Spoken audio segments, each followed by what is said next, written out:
Good evening, Patriots. This is Praying Medic, and this is my Q broadcast for Wednesday, June 3rd. Welcome to the broadcast. Those of you following along at home doing your own decodes, you can find Q posts on a number of different websites, including qanon.pub and qalerts.app. If you're new to Q and looking for information, or if you need some for your friends or family, you might want to check out my book, Calm Before the Storm. It is volume 1 of the Q Chronicles. I cover some of the main themes that Q discussed early on in the operation. It also has a glossary in the back with over 500 terms, abbreviations, acronyms, and agencies to help you decode Q. That book is available both on Barnes & Noble and on Amazon. My theme for this broadcast is All Systems Go. Going to do a little bit of connecting some dots with some past posts to help understand the context of some of Q's current posts. So for about a month now, Q has been making obscure references to military operations. We know that Q doesn't post random messages. There's a relevance to everything that Q posts, but so far it hasn't been extremely clear to me exactly what the relevance is of these military type posts. But the events over the last couple of days are shedding some light on some of that. So between May 6th and May 13th, Q dropped a link to the video of the AC-130 gunship conducting nighttime operations with the laser, the green laser. And if you've watched videos of mine in the last month, you're familiar with that. It's curious to me that Q continually posted that C-130 gunship video over the course of about a week with no explanation and no context. We don't really know at that time what Q was getting at.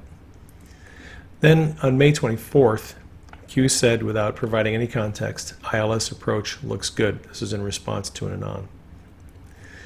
And although ILS instrument landing system is used by civilian aviators, it took the conversation in the general direction of aviation terms. And then on the 30th, Q closed this post about the Insurrection Act with call the ball, another aviation term.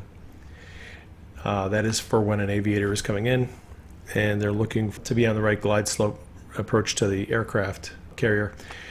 Call the ball is a phrase that they use. So then the next night, immediately after the president issued an ultimatum to governors to either call up the National Guard and get rioting under control, or he said he would deploy the military immediately, and I mean within 5 minutes.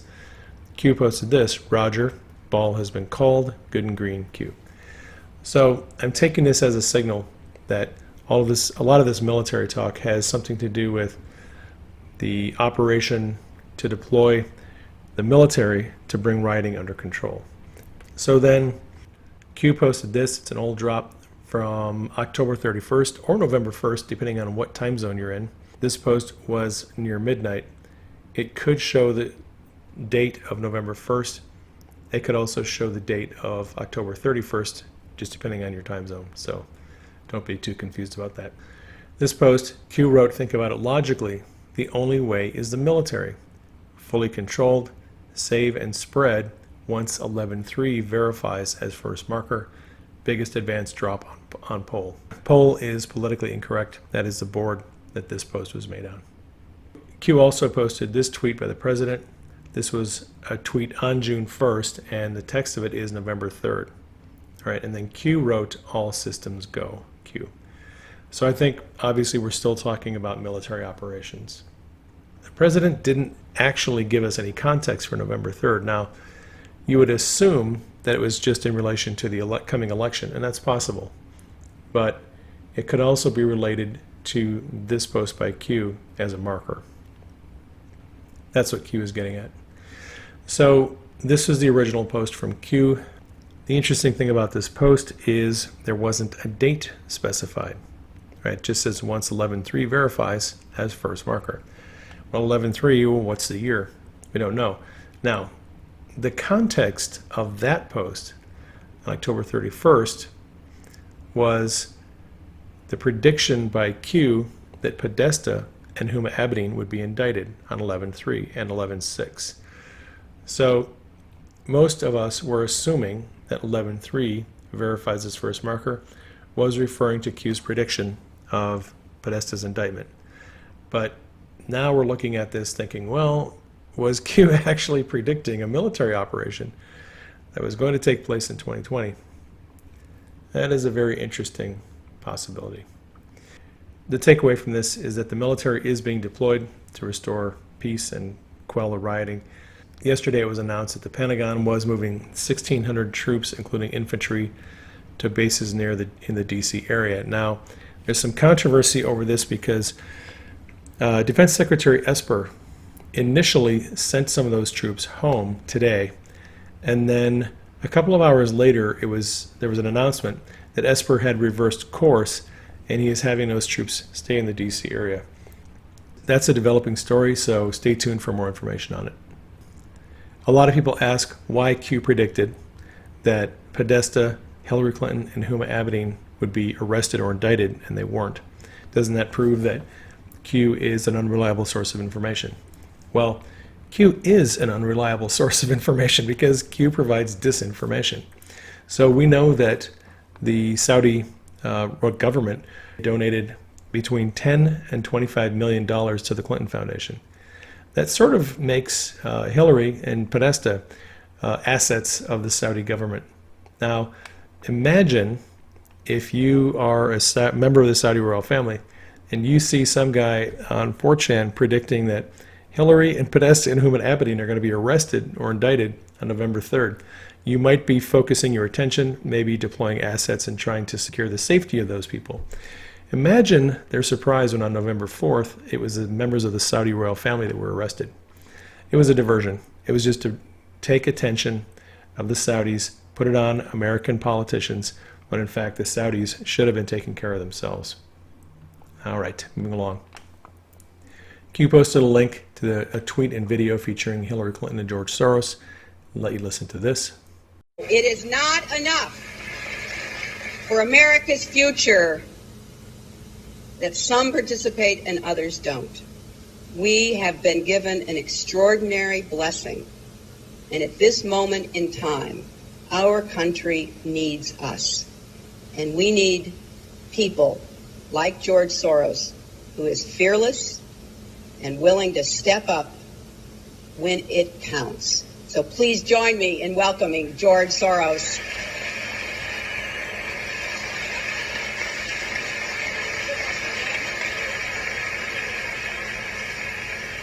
It is the first time that I feel that I need to stand up and do something really and become really engaged in the electoral process in this country.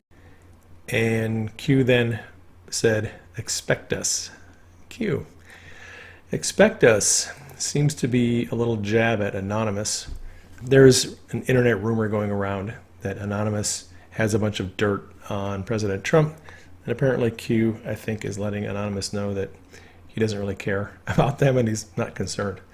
So on May 31st, Q said that the mapping of the group Antifa began a long time ago.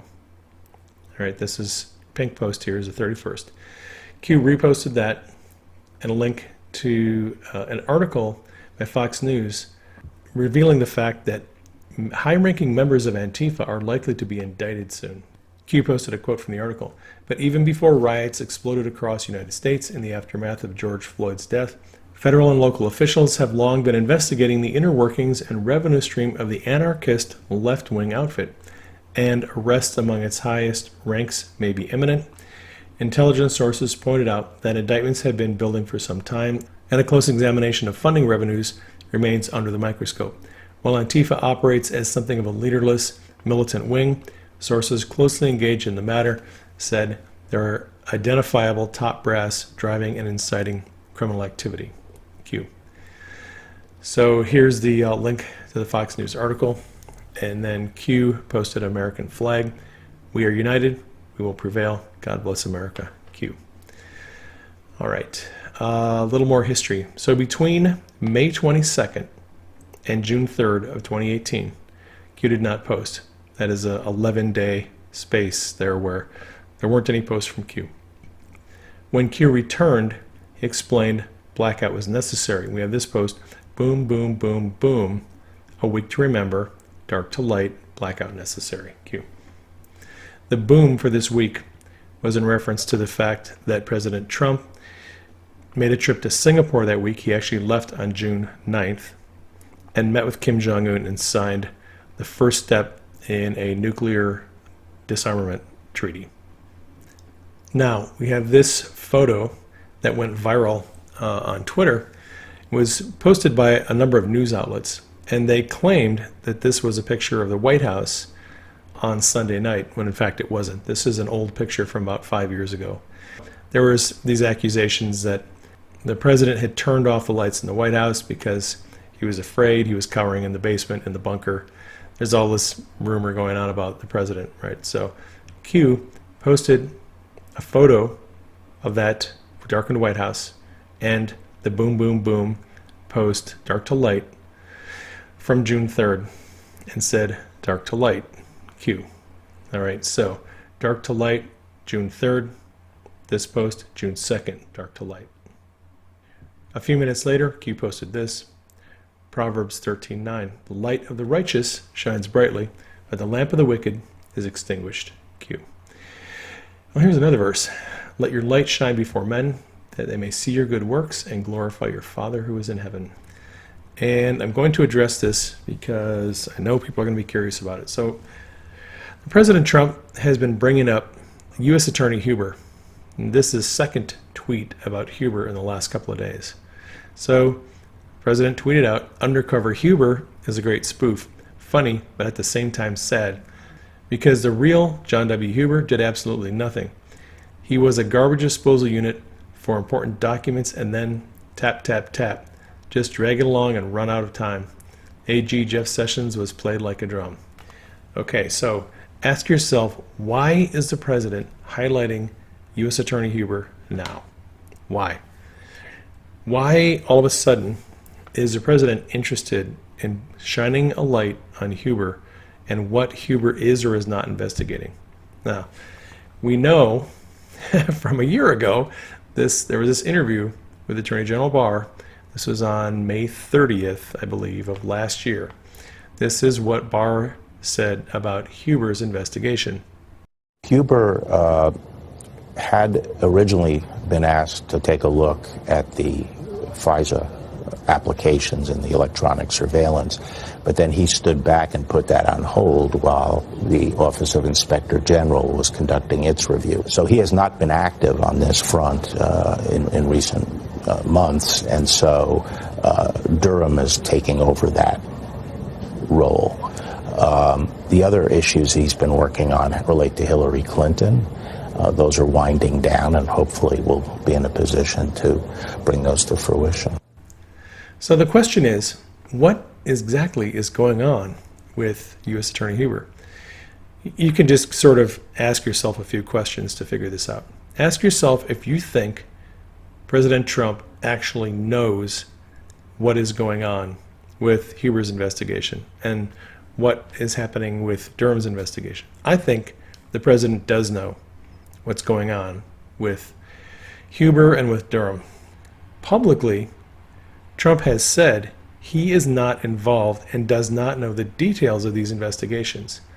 Right now, if the president is putting on the public face that he doesn't know anything about what's happening with Durham, what's happening with Huber, he has to continue with that story. So him tweeting as if Huber is doing nothing is not unexpected. I would expect him to do that. I would not expect him, if he was going to say anything about Huber, I would not expect him to say, hey, Hillary, guess what? Huber is coming after you, because you don't want the president trolling Hillary and threatening prosecution coming into an election. So I suspect that the president is providing disinformation regarding Huber's investigation. I think Trump knows what's going on. I think he knows that Huber's investigation is done. I'm sure there's a lot of sealed indictments already. But Trump is deliberately acting as if Huber's doing nothing because it's for optics. Optics are huge, and he cannot at this point afford to look as if he is gunning for Hillary. or any of his other enemies. All right, so Q posted a link to Q Army. They did this thread, and Q said, worth remembering. So I'll just go through the thread here. Q Army Stormtrooper wrote this: the last several days of Antifa attacks against the White House and other targets in Washington, D.C., and this photo of military police standing on the steps of the Lincoln Memorial reminded me of something very important. A news article from July of 2019. So the news article is from Bloomberg. The article is dated July 22nd, and it mentioned the discovery of an ongoing top-secret military mission around Washington, D.C. If you've been following Q for the last year, you'll remember that Q posted about this. The article referenced a tweet by Alan Wayne. In the tweet, Wayne made reference to U.S. Army's mysterious mission and then made a very suspicious statement. Certain people might be interested, right? And he put that in with an asterisk on both sides. Was Wayne trying to tip off Antifa and planners of the current insurrection? Right, that's a good question.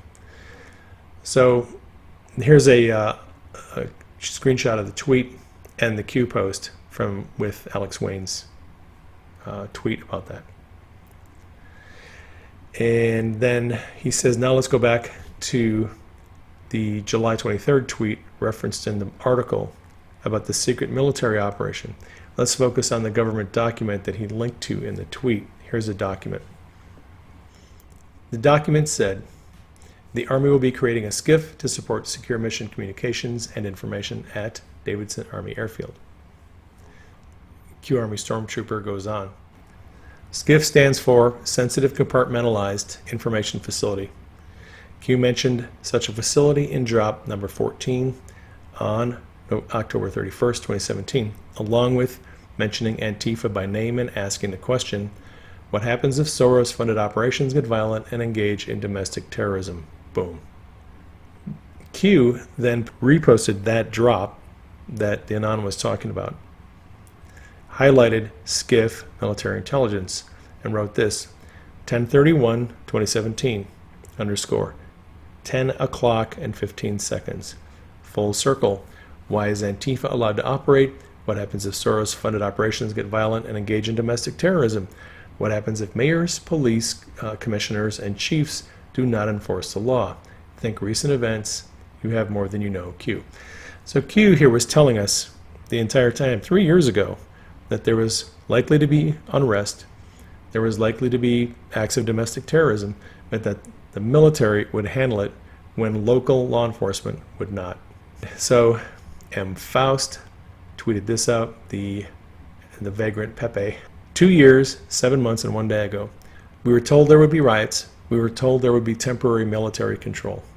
We were given the end at the beginning. Unreal. And Q posted a link to that tweet and a screenshot of a tweet by the president, and the best is yet to come. Now, Q reposted the drop from the 31st. Antifa mapping started a long time ago, and Q says, now reread this again. And then there's a quote. But even before the riots exploded across the United States in the aftermath of George Floyd's death, federal and local officials have long been investigating the inner workings and revenue stream of the anarchist left-wing outfit. And arrests among its highest ranks may be imminent.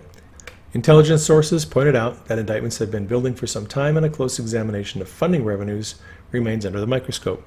While Antifa operates as something of a leaderless militant wing, sources closely engaged in the matter said that there are identifiable top brass driving and inciting criminal activity.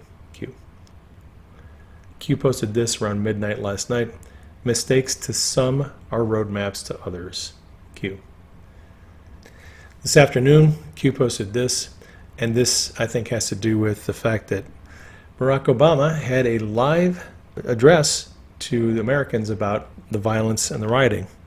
So Q reposted an old drop, part of it, shadow presidency, shadow government, insurgency, irregular warfare. And then Q wrote today, the swamp runs deep. They want you divided. They want you labeled by race, religion, class, sex, etc.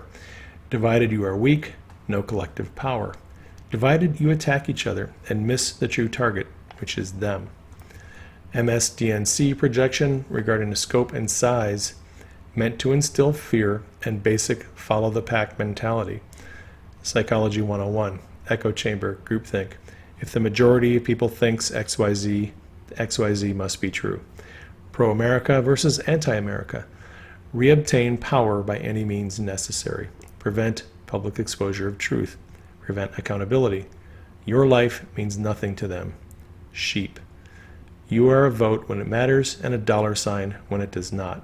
Stand strong, stand together. Humanity is good. Unity is humanity. Unity is peace. Be strong in the Lord. Pray for strength. Pray for guidance. Pray for America. Put on the full armor of God so that you can take your stand against the devil's schemes. Q. And this afternoon, Charlie Kirk said, let me get this straight. Nancy Pelosi won't let Congress go back to work because of a lack of social distancing, yet she's walking around in massive protests. Why are we still paying her salary if this is how she spends her time? And Q posted a link to that tweet. And there's a photo here of Nancy holding a Bible in front of a flag. POTUS walk to church. MSDNC says that POTUS cleared peaceful protesters using tear gas, rubber bullets. Attack on humanity, racist, etc. Pelosi walk. MSDNC says Pelosi, Democrats, are one with the people and the black community. And then in brackets, protesters reaching out for her hand peacefully. POTUS holds a Bible. MSDNC's response, fake pictures created of Hitler holding a Bible. Project white supremacy narrative. Pelosi holds a Bible. MSDNC. Pelosi and Dems are a blessing for our black communities. Attempt to divide and control. Q. It is all about dividing and maintaining control. This afternoon, Q posted a link to this tweet by Eric Schmidt, who is the Missouri Attorney General, who tweeted out, in a stunning development, our office has learned that every single one of the St. Louis looters and rioters arrested were released back onto the streets by local prosecutor Kim Gardner. And Q responded to that, safe zones known, coordinated Q. Q just posted this. It is a screenshot of a tweet from President Trump from September of 2018. I'm draining the swamp, and the swamp is trying to fight back. Don't worry, we will win. And Q wrote, the swamp runs deep. That gets us caught up to Q for today. If this broadcast has encouraged you, you might want to subscribe to my channel. You can also support me on Patreon. Link is in the description box. If you want to check out my book, Calm Before the Storm, the link is also in the description box. Please keep me and Denise in prayer. Keep the president in prayer. Keep Q and the team in prayer. Keep our country in prayer. I love you all. Take care. I will catch you on the next broadcast.